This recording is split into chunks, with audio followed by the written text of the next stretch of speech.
Ah, enfin un bon épisode de SmackDown. Je suis très ravi de vous retrouver, c'est le SmackDown Recap, salut à tous, c'est Sturi. Dans la nuit du vendredi 10 au samedi 11 juin 2022, depuis la très belle ville de Bâton Rouge en Louisiane, un programme particulièrement excitant. Déjà annoncé la semaine dernière, combat de championnat intercontinental qui va opposer Ricochet qui défend contre Gunther, Gunder, en avant! Deux combats de qualification pour le Money in the Bank, ce que Monday Night Raw ne nous a pas encore proposé. Et enfin, ce soir, dans le Main Event, Riddle fera face à Sami Zayn. Si Sami remporte la victoire, Riddle sera définitivement banni de SmackDown, mais si Riddle gagne le match, il affrontera Roman Reigns pour le championnat universel indisputé la semaine prochaine.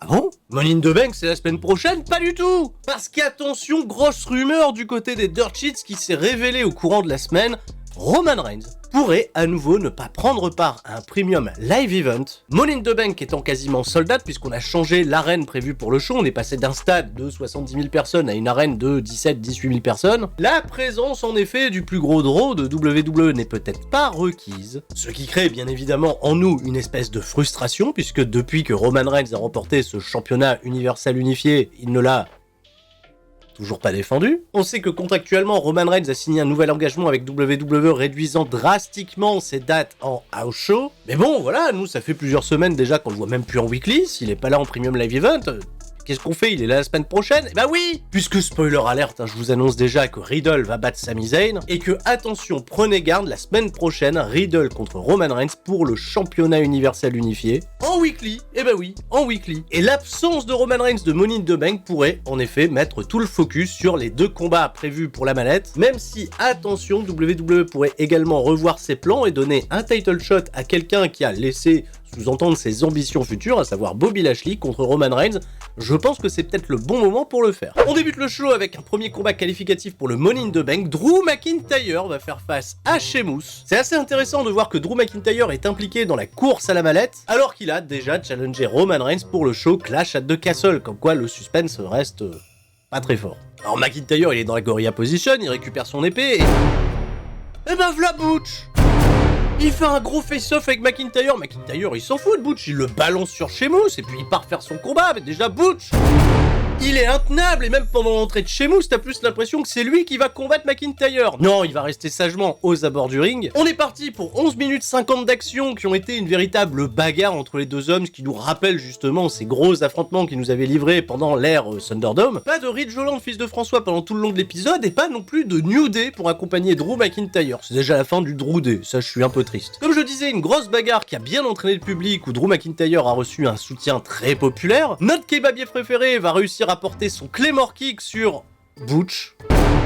C'est un peu drôle d'ailleurs de voir que les deux catcheurs se sont volés des trademarks et finalement aucune décision ne va être réellement prise puisque les deux hommes vont régler leur compte à l'extérieur du ring jusqu'à ce compte de 10, provoquant la double disqualification. Là, il y a grosse bagarre entre les deux hommes, ils sont partis à la pub, retour de pub, ça se battait encore. Plus tard, Adam Pearce va recevoir d'abord Drew McIntyre, puis Sheamus, et en effet, les deux hommes veulent en découdre et avoir une nouvelle opportunité de concourir pour le Money in the Bank.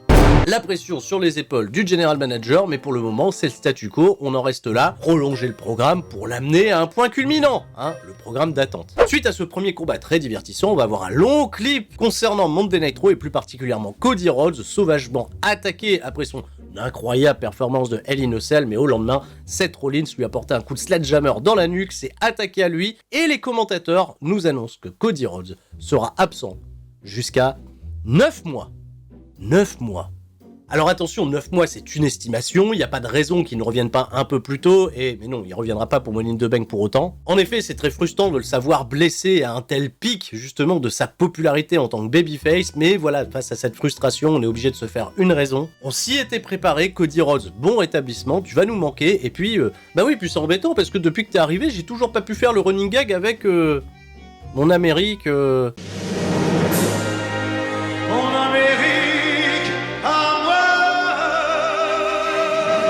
Oh bah c'est super, une Amérique en remplace une autre. Lacey Evans fait officiellement ses débuts à SmackDown en tant que babyface. Au micro de Kyle Braxton, Lacey Evans, l'ex-mari d'américaine qui n'aime pas du tout son papa et qui a rien pu faire pour l'aider, voilà, nous révèle à quel point cette opportunité de remporter le Money in the Bank est importante pour sa carrière, puisqu'à tout moment elle pourra aller challenger l'une des championnes.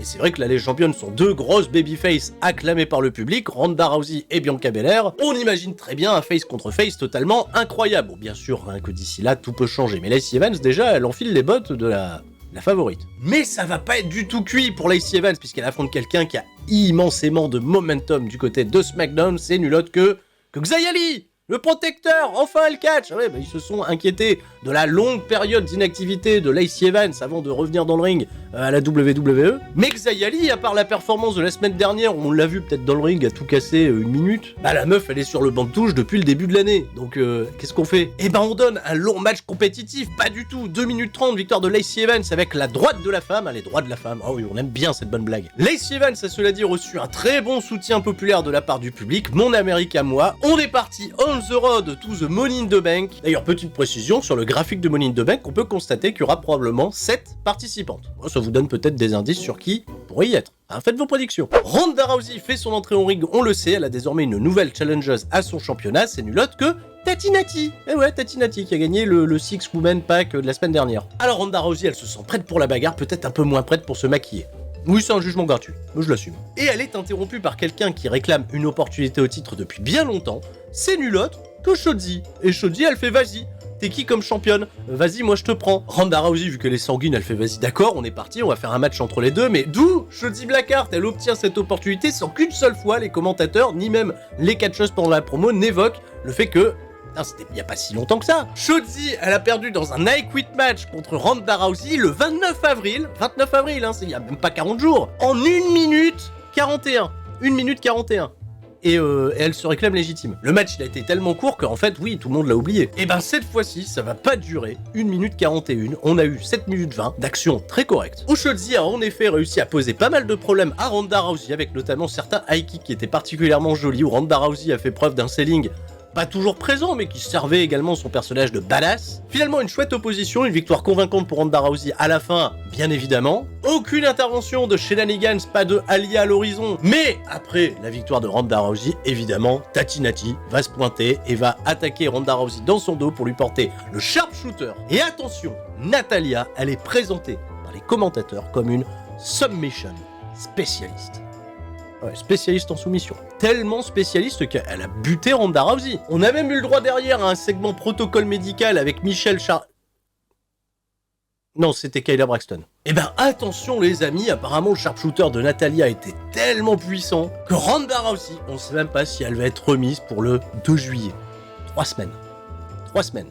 On a un sharpshooter, c'est-à-dire que Madcap Moss, lui, il a porté son coup d'escalier sur la tête du pauvre Baron Corbin, que Baron Corbin, il a été évacué en civière, mais que déjà la semaine prochaine, les mecs vont s'affronter dans un match, le dernier qui rira aura perdu. Qu'est-ce que c'est que ça? Last Love Match?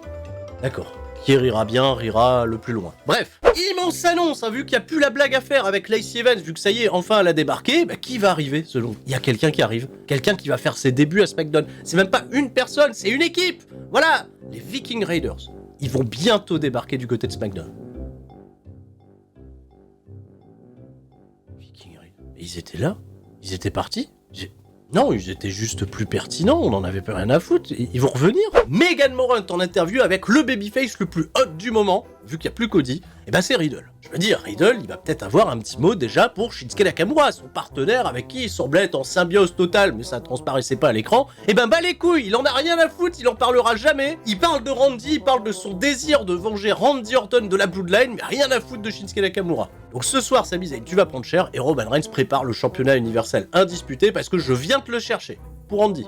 Pour Randy. Le tapis du ring est sacré pour cet homme, Ludwig Kaiser, et également celui qu'il présente, Gunther, qui a encore une nouvelle musique d'entrée.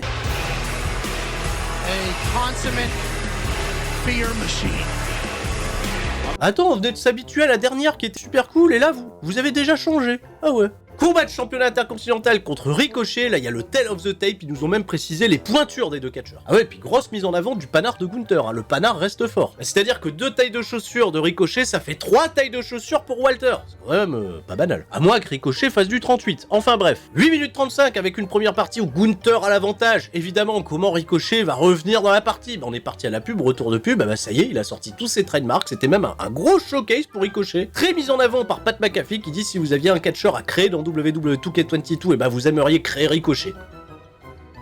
Bah dites-nous dans les commentaires si vous créez Ricochet. Et ben en effet, Ricochet il aura beaucoup tenté sans jamais concrétiser. Shotgun dropkick et powerbomb, c'est terminé. On a un nouveau champion intercontinental. C'est parti, c'est l'été de Gunther. Oh, you touch my tra-la-la. Ça va danser dans les chaumières et on est très ravis d'avoir un nouveau champion intercontinental, un match qui a été particulièrement bien apprécié. Même si bon, Gunther, bah il a pas fait grand chose en fait, il a juste mis en avant son adversaire, pris la victoire, et c'est pas grave, on aura l'occasion d'avoir plus de choses à raconter pour les prochains affrontements entre les deux, parce que oui, je pense qu'ils vont être dans un vortex et qu'ils vont passer pas mal de temps à s'affronter. Sami Zayn. Alors là c'est important, Sami Zayn, il croise qui? Quelqu'un qu'on n'avait pas vu depuis longtemps, bah depuis qu'on voit plus Roman Reigns, qui on voit plus? Bah Paul Heyman. Bah Paul Heyman il est revenu, avant Roman Reigns. Et là Paul Heyman il met la grosse pression à Sami Zayn, il lui fait mec, si tu bats Riddle ce soir, t'as officiellement ta place dans la Bloodline. Alors, Sami Zayn, il apprécie. Mais s'il le bat pas, si tu le bats pas, eh ben c'est mort, frère. Donc t'as plutôt intérêt à le battre. Et là, Sami Zayn, il arrive, il fait, oh, putain, ça va être sérieux. Alors, Sami Zayn, il fait son entrée. T'inquiète pas, il va pas catcher tout de suite. Oh que non, oh que non. Parce qu'avant ça, les commentateurs, ils nous disent, on va aller retrouver John Cena, qui était voir une famille à Amsterdam de réfugiés ukrainiens. Il a passé du temps avec un gamin, tout ça. C'est très joli. Pendant ce temps-là, Sami Zayn, il attend. On part à la pub. Retour de pub. SmackDown Moment. On est parti pour visiter un moment marquant de l'histoire de SmackDown. J'ai l'impression que c'est toujours le même. C'est Booker T et Steve Austin en 2001 qui se battent dans le supermarché. Bien. Pendant ce temps-là, Sami Zayn il attend que Riddle fasse son entrée, mais pas tout de suite, parce que d'abord, on nous remonte la victoire des Usos, la semaine dernière, contre Shinsuke Nakamura qui s'est blessé et dont tout le monde se branle, Riddle qui se laisse distraire par la musique de Roman Reigns lancée par Sami Zayn, de ce fait, il a les nerfs, et ça justifie le combat de ce soir. Ça y est, enfin, Riddle fait son entrée, les serpents, les claquettes, les girafes, et là, le match va commencer, pas du tout. On part à la pub. Retour de pub. On nous remonte les agressions de Happy Corbin et de Madcap Moss et un résumé du combat à Hell in a Cell pour nous justifier le combat du qui rira bien, rira le plus loin la semaine prochaine. Et enfin, on est parti, non pas encore, très important, Max Dupri.